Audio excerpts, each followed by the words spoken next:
Well, here we are out on the sunny Solent at the end of August, and we've at last managed to get on board the long-awaited Spearfish 32.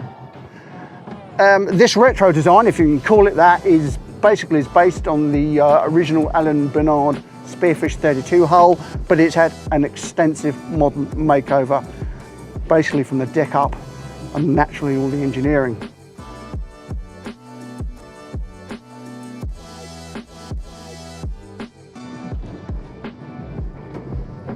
Unlike the original Spearfish 32, this doesn't have shaft-driven engines. It has modern 370 horsepower V8 Merc cruisers connected to Bravo 3 twin prop stern drives. I understand also there's now a Yanmar version coming out, a Yanmar powered version I should say, which will have 370 diesel stern-driven engines again, but they will have the Yanmar stern drives.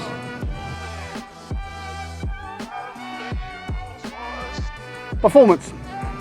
This 4.5 ton boat apparently does 45 knots, which is pretty impressive, all things considered.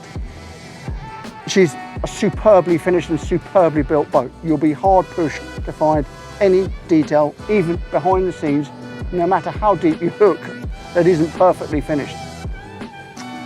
Right down to simple things like the carbon fibre dashboard. But anyway, let's have this talk. Let's see how she actually performs on the water.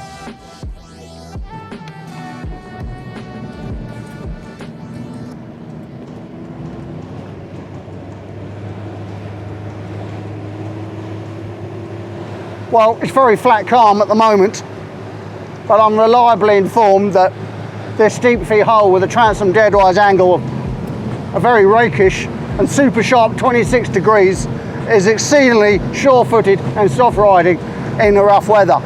And we did come through some rough chop earlier, coming off cow shot, running through there at about 35-40 knots, and she was incredibly composed.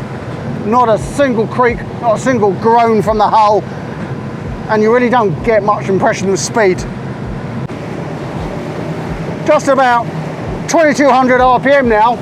This is the minimum planing speed of the boat. It's about 22 knots. She's burning around 40 litres an hour combined, both engines. So it's very frugal. That works out at,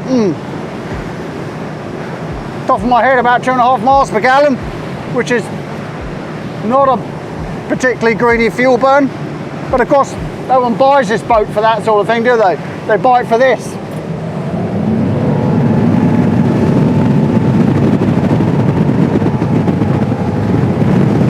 Yeah.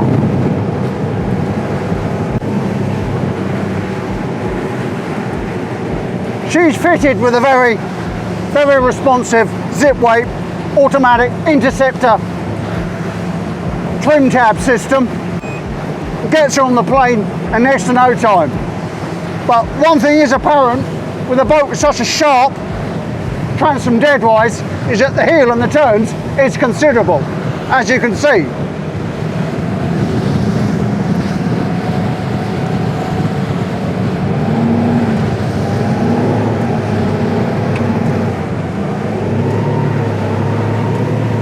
But there's not a hint of hull slide.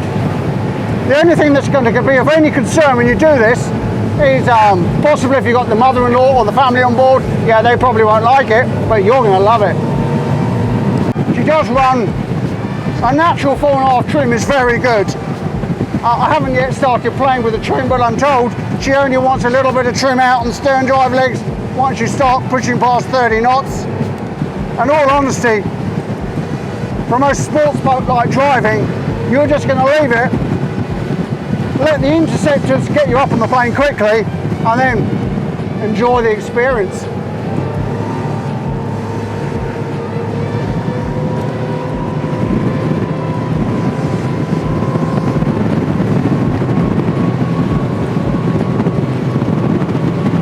Yeah, she likes a bit of trim out. So now, we are knocking on the door of 47 knots. Yeah, 47 knots. 47.2. And we're burning 160 litres an hour, both engines at this speed.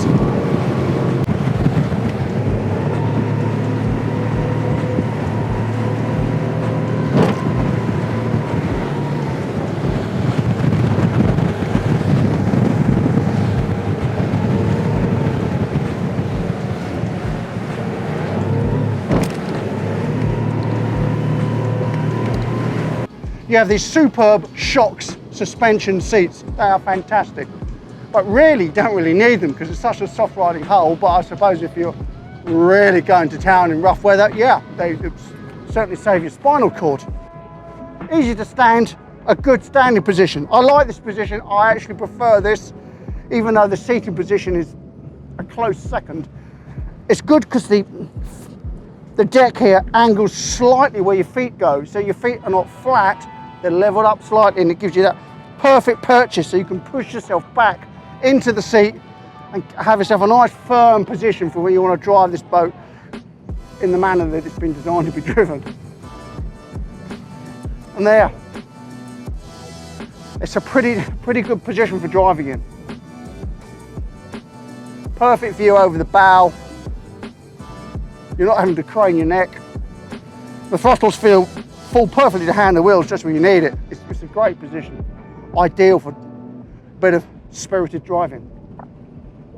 Okay, in terms of dash layout, got a lovely carbon fibre dash, two 16-inch Simrad displays. Tells you everything in a quick glance. Chart, engine data, and the zip brake control panel here, which most people will leave in the automated mode, and it just does all the thinking for you. If you want to, you can trim the brow down quickly with the little wheel in the centre.